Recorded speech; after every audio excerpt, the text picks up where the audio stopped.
Can you delete Snapchat account permanently without password? Hey everyone, it's me Jessica from Create, Login and Delete. So let's get started. First of all, open the Snapchat app on your mobile device and make sure you are logged into your Snapchat account. Once inside the Snapchat app, tap on your profile or Bitmoji icon at the top left corner of your screen. Then tap on the settings icon available at the top right corner of your screen.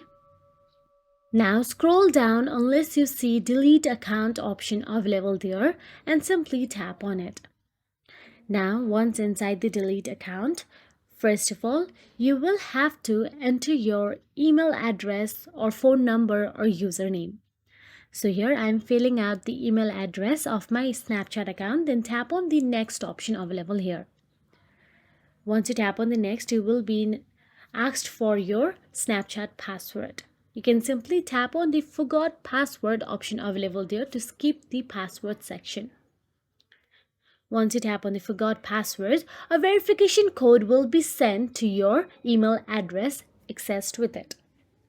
Now tap on the Snapchat verification code and simply copy it and go back to the Snapchat delete account option. Now here all you have to do is enter this code and tap on the next option available there again. Now here you will again be asked for the password. Unfortunately, you cannot delete your Snapchat account permanently without the password. The Snapchat requires you to authenticate the process for security reasons. You can go back again and reset your password and come back and delete it easily. So that is it. If you found this video helpful, please like, share and subscribe, and thank you so much for watching.